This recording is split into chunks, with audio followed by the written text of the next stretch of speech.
자, 웨스트민스터 소유리 문답은 그리스도께서 이루신 구속이 우리에게 어떻게 적용되는지를 계속해서 우리에게 알려줍니다. 자, 이렇게 구속의 은혜를, 그리스도의 구속의 은혜를 우리에게 적용시켜 주시는 것은 성령께서 행하시는 사역이라고 말하였는데, 자, 성령님께서 이루시는 구원의 사역은 효과적인 부르심에서 시작해서 그에 따라오는 많은 유익한 결과를 우리에게 주신다고 하였습니다. 자, 우리는 그 유익한 결과들 중에서 가장 핵심적인 것인 칭의와 양자됨과 성화까지를 살펴보았습니다. 자, 그리고 오늘 말씀 주제인 이 제36문은 칭의와 양자, 성화라는 은혜로운 사역들을 통해서 또한 그 사역과 함께 우리에게 더해지는 풍성한 유익들이 무엇인지를 좀 더 구체적으로 알려주고 있습니다. 자, 우리는 그러므로 이러한 은혜의 교리들을 배워가면서 하나님께서 얼마나 은혜가 풍성하신 분인지를 더 깊이 알아갈 수가 있는 것입니다.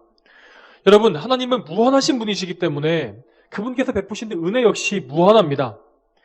하나님의 은혜라는 것은 결코 다함이 없고, 또한 우리가 은혜로 받는 유익 역시 또 다른 유익으로 계속해서 이어지게 되어 있습니다. 이처럼 하나님은 우리에게 끊임없이 은혜를 베풀어 주시는데, 그 은혜는 우리가 처음에 구원받는 것에서부터 시작해서 구원받은 이후에 성도로서 이 세상을 살아가는 모든 과정에서 넘쳐 흐르게 됩니다. 요한복음 1장 16절에서 말씀하신 바와 같이 정말 우리는 하나님께로부터 은혜 위에 은혜를 덧입은 존재와 덧입은 것과 같습니다. 그러므로 오늘도 우리는 교리문답을 통해서 하나님의 풍성한 은혜에 대해서 더 깊이 알아가고, 그리고 더욱더 하나님께 무한한 감사와 영광을 돌려야 할 것입니다. 자, 그러면 이제 소유리문답 36문을 살펴보겠습니다. 자, 제가 질문을 읽어드리면 여러분들께서는 답변을 읽어주시기 바랍니다. 자, 질문하겠습니다. 이 세상에서 칭의, 양자됨, 성화와 함께 오거나 여기서 나오는 유익은 무엇입니까? 답해 주십시오. 이 세상에서 칭의, 양자됨, 성화와 함께 오거나 여기서 나오는 유익은 하나님의 사랑에 대한 확신, 양심의 평화, 성령 안에서의 기쁨, 죽는 순간까지 계속 은혜 안에서 자라며 보호되는 것입니다. 자, 오늘은 곧바로 이 소유문답에 나오는 항목들을 하나하나 살펴보겠습니다. 자, 첫 번째 유익은 하나님의 사랑에 대한 확신이라고 말씀하십니다. 자, 이것을 다른 말로 구원의 확신이라고 그렇게 부릅니다. 자, 구원의 확신이란 것은 성도가 자기 자신에게 베풀어진 구원의 은혜를 인식하는 것으로서 자신이 구원받고 영생을 얻었다는 사실을 확실히 믿는 것입니다. 자, 그런데 이 확신이라는 것은 성도가 처음 구원받은 그 시기부터 곧바로 생겨나는 것이 아닙니다. 자, 이제 막 거듭나서 회심한 사람의 경우에는 그가 하나님께 택함받았다는 사실을 확실히 알지 못하는 것이 사실입니다. 자, 그러므로 구원의 확신이라는 것은 성도의 믿음이 자라가고 하나님을 깊이 알아가면서 시간이 흐름에 따라 점진적으로 생겨나고 견고해져 가는 것입니다. 그래서 성경에는 성도들에게 확신을 가져야 한다라고 권면하는 말씀이 많이 나와 있습니다. 자, 요한 1서 5장 13절 말씀에 요한은 자기가 요한 1서 편지를 쓰는 이유에 대해서 이렇게 밝힙니다. 너희가 영생을 소유하고 있다는 것을 알게 하려는 것이다. 이렇게 말을 합니다. 또한 베드로후서 1장 10절 말씀에는 그러므로 형제들아 더욱 힘써 너희의 부르심과 택하심을 굳게 하여라. 너희가 이런 것들을 행하면 결코 넘어지지 않을 것이다 라고 말씀하시는데, 자, 이러한 말씀에서 우리는 성도가 굳센 믿음을 추구함으로써, 더욱더 힘써 추구함으로써 점차 확신을 가져간다는 것을, 그 과정에 대해서 알 수가 있는 것입니다. 이렇게 이 구원의 확신이라는 것은 성도 개인별로 차이가 있는 것이며, 또 칭이나 양자와 같이 모든 성도에게 동일한 정도로 동시에 똑같이 주어지는 것이 아닙니다. 또한 우리는 연약하기 때문에 흔들리기가 쉽고, 또 원래 확신을 가지고 있다가도 시험에 들어서 의심에 빠지게 되는 경우가 많습니다. 예를 들어서 다윗의 경우에 그가 바세바를 범하고 우리아를 살인교사하는 큰 죄를 지은 이후에 구원의 기쁨을 잃어버렸다는 말씀이 기록되어 있습니다. 시편 51편 12절에 다윗은 말하기를 주님의 구원의 기쁨을 내게 회복시켜 주시고 자원하는 심령을 주셔서 나를 붙들어 주셔서라고 하지 않았습니까? 이처럼 구원의 확신이라는 것은 우리의 상태에 따라서 더디게 생기거나 혹은 있다가도 흔들릴 수가 있다는 것입니다.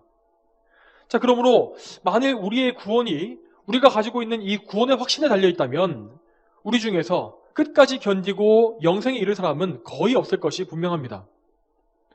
그렇지만 참으로 감사하게도 우리의 구원은 우리의 주관적인 확신과 생각에 달려있는 것이 아니라 하나님께서 이루신 이미 성취하신 객관적인 사역에 달려있는 것입니다.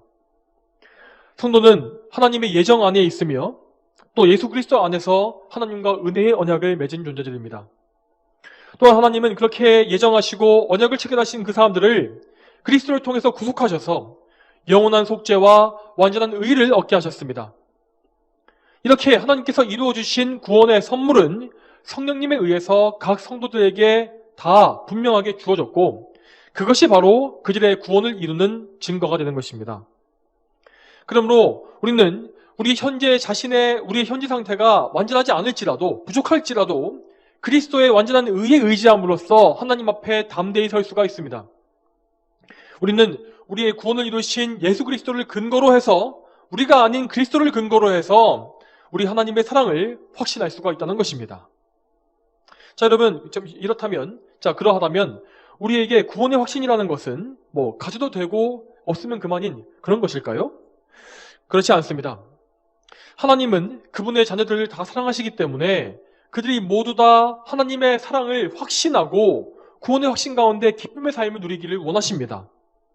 그러므로 하나님은 우리가 확신이 없는 상태에 계속 머물러 있도록 내버려 두지 않으시며 신앙생활의 과정 속에서 확신이 생겨나고 또한 견고해지게끔 역사하시는 것입니다. 그러므로 우리는 하나님의 뜻을 따라서 이 구원의 확신이라는 중요한 것을 무시하지 말아야 합니다. 참된 성도로서 우리가 구원의 확신이 무엇인지를 배웠다면 우리는 분명히 구원의 확신을 얻고자 하는 내가 배운 구원의 확신을 소유하고자 하는 그런 열망을 가질 것이 분명합니다. 자, 그런데 여러분, 어떤 사람들은 구원의 확신을 가지는 것이 사람으로서 너무나 주제넘고 교만한 일이라고 생각하기도 합니다. 대표적으로 로마 카톨릭이 그런 교리를 가르치는데 그들은 사람이 이 생에서는 구원에 대해서 알지 못하고 일단 죽어보아야 구원의 여부를 확신할 수 있다고 말을 합니다. 자, 그래서 그들은 구원의 확신을 가지는 것이 사람으로서는 너무나 교만한 일이다 라고 생각하는 것이죠. 자, 이것이 의심스러우시다면은 이 천주교인을 아무나 한 명 붙잡아 놓고 그들에게 구원의 확신이 있는지를 한번 물어보시기 바랍니다. 그러면 그들은 화들짝 놀라면서 그런 교만한 소리를 하면 안 된다라고 오히려 여러분을 책망할 것입니다. 천주교의 구원이라는 것은 반드시 사람의 공로를 포함해서 이루어지는 것이기 때문에 사실 천주교인들의 거의 대부분은 낙원으로 지켜야 한다고 믿는 것이 아니라 연옥을 거쳐야 한다고 그렇게 믿습니다.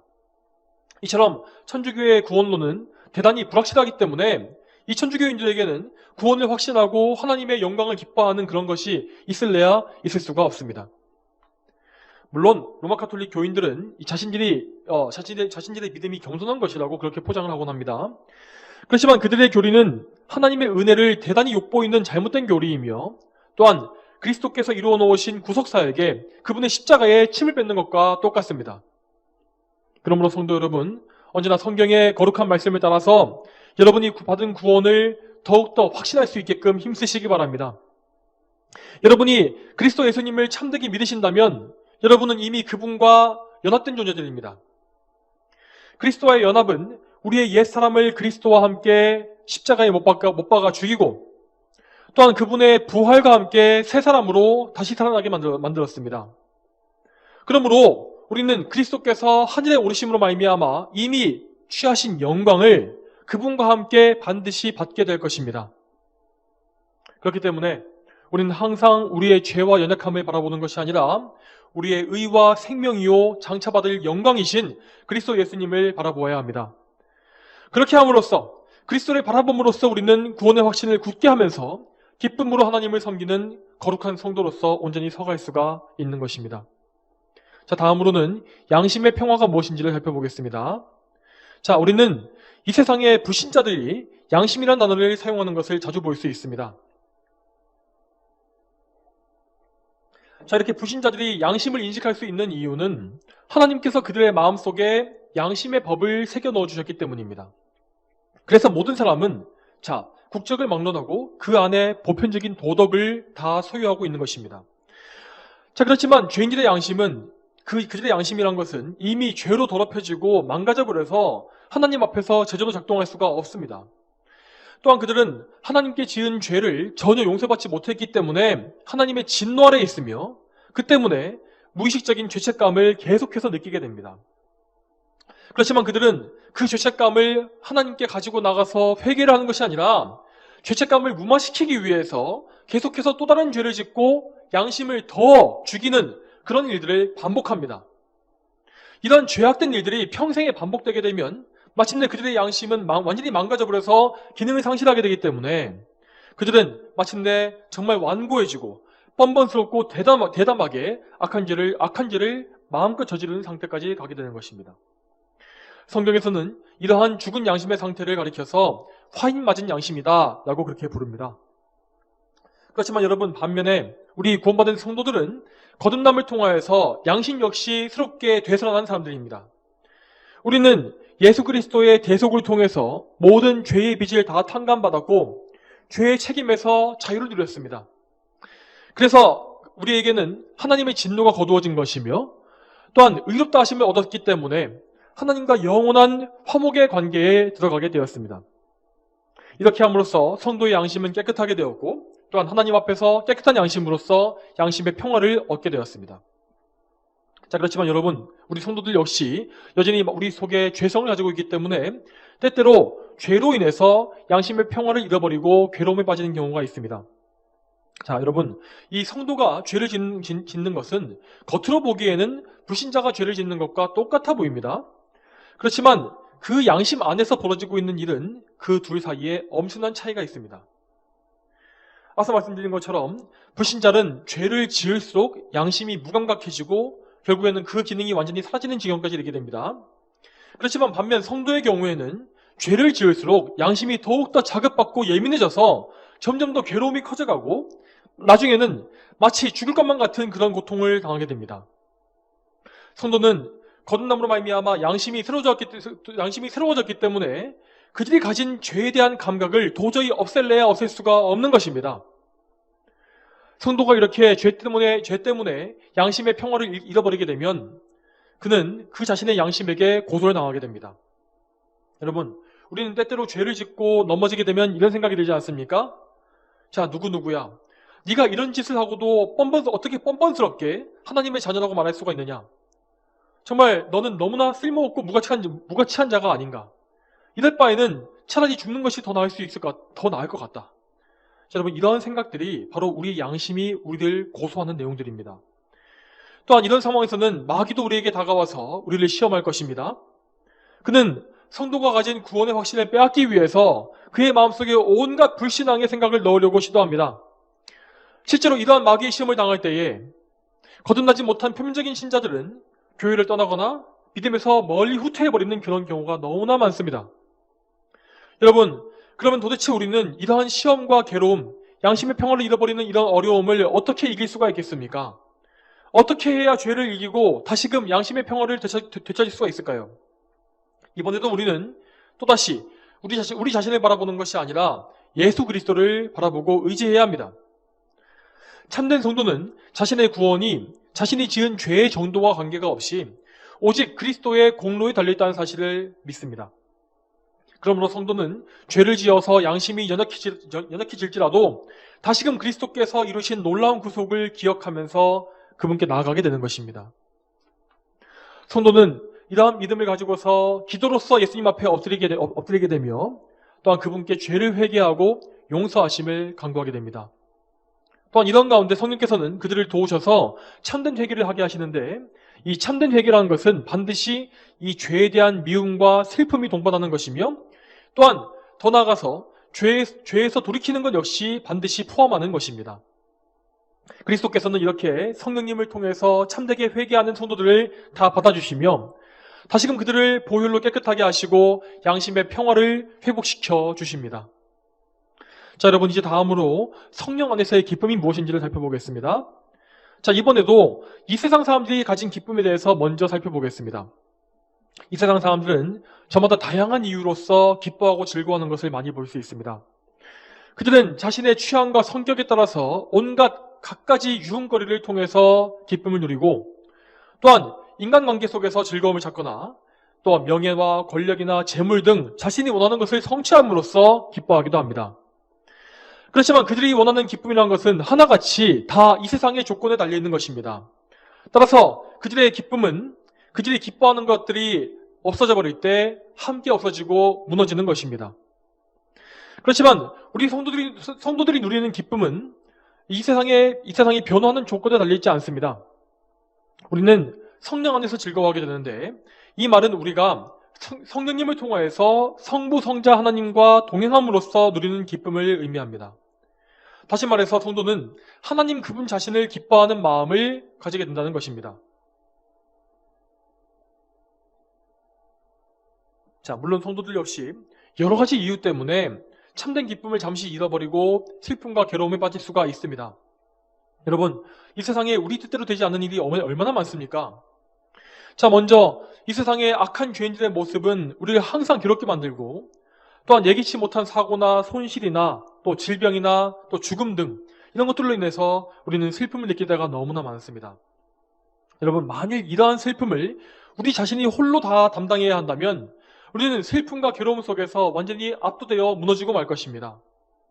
하지만 하나님께서는 그분의 자녀가 슬픔을 당할 때에 오히려 그것을 기회로 사용하셔서 그들이 이 세상의 즐거움을 끊고서 하나님을 더 많이 사랑하게 만들어 가십니다.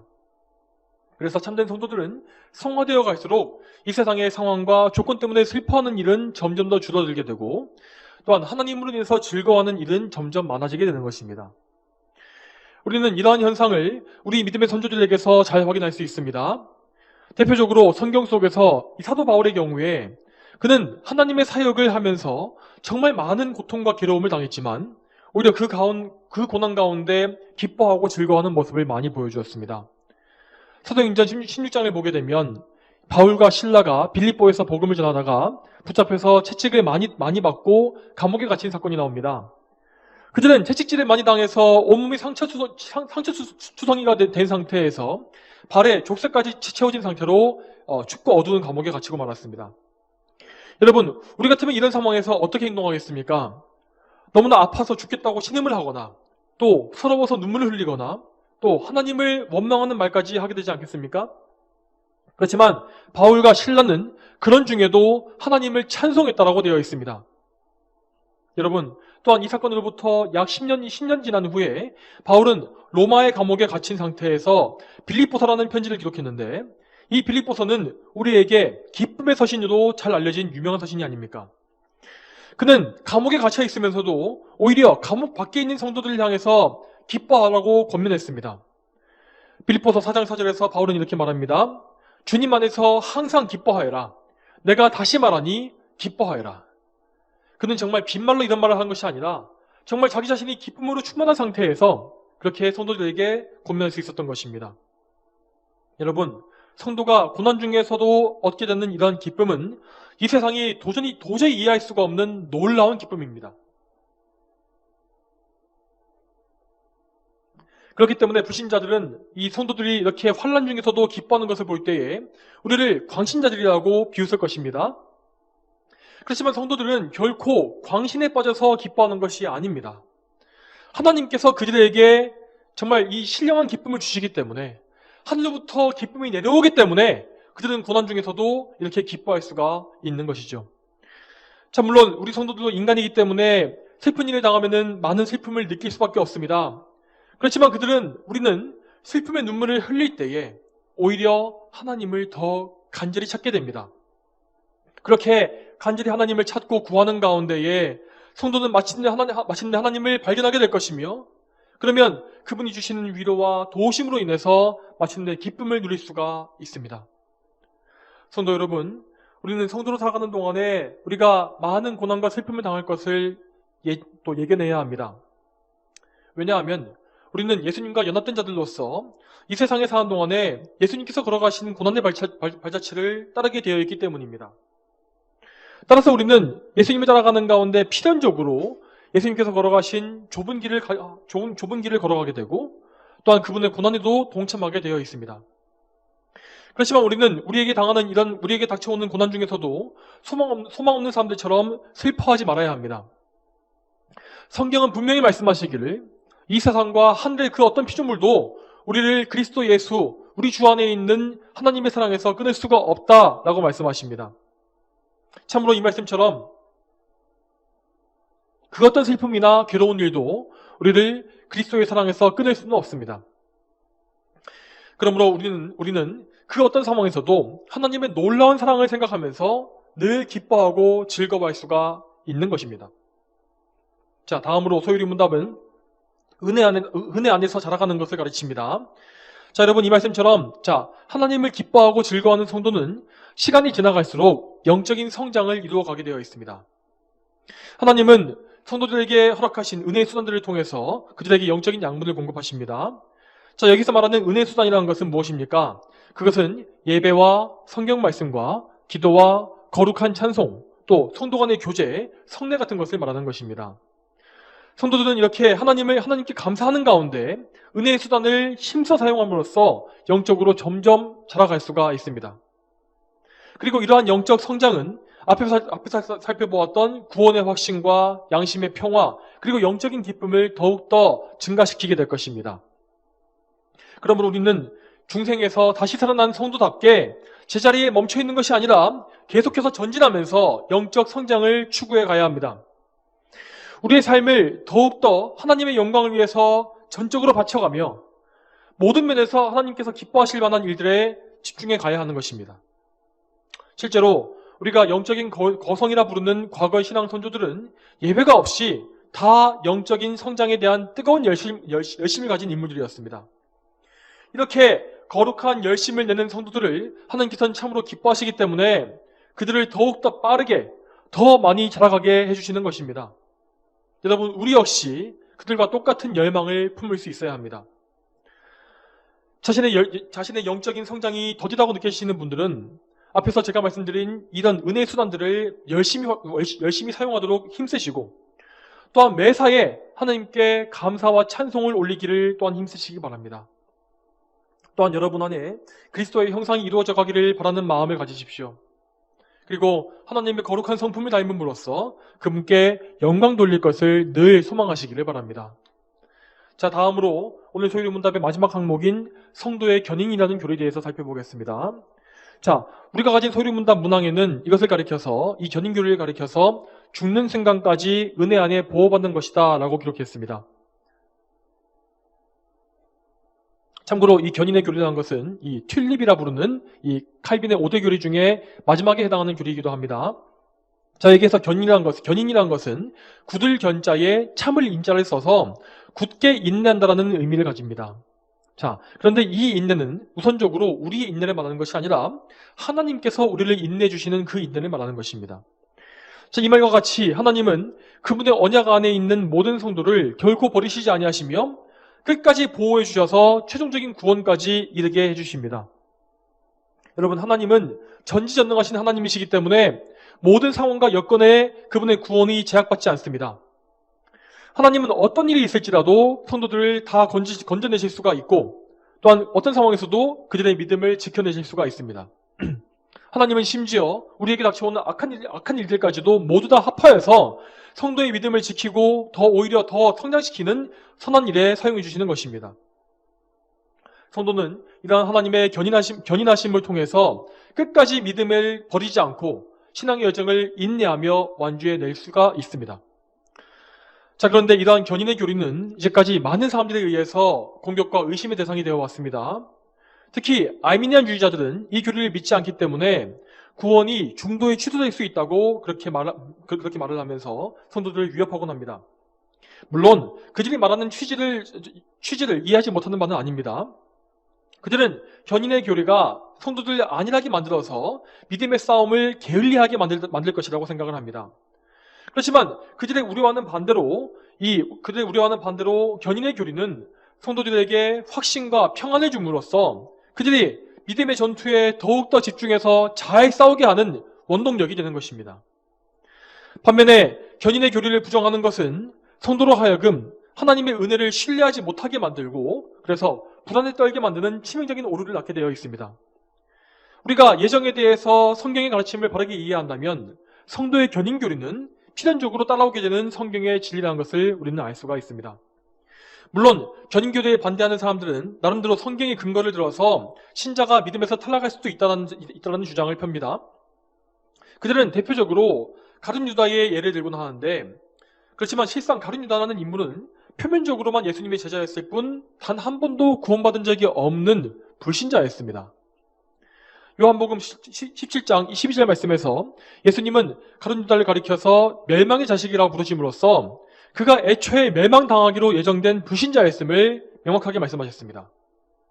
그 외에도 사울 왕의 경우에 사울 왕은 처음에는 믿음이 있는 것처럼 보였지만 이내 그의 불신앙과 불순종이 드러나지 않았습니까? 이 사울의 경우 역시 그가 처음에 구원을 받았었는데 구원을 중도에 잃어버린 것이 아닙니다. 그는 단지 표면적으로만 신자였을 뿐 단 한 번도 구원 얻는 믿음을 가진 적이 없었던 것입니다. 또한 여러분, 이 성도의 견인교리는 심각한 죄를 지었던 성도들이 죄 용서를 받고 다시 회복되는 것을 통해서도 분명히 입증됩니다.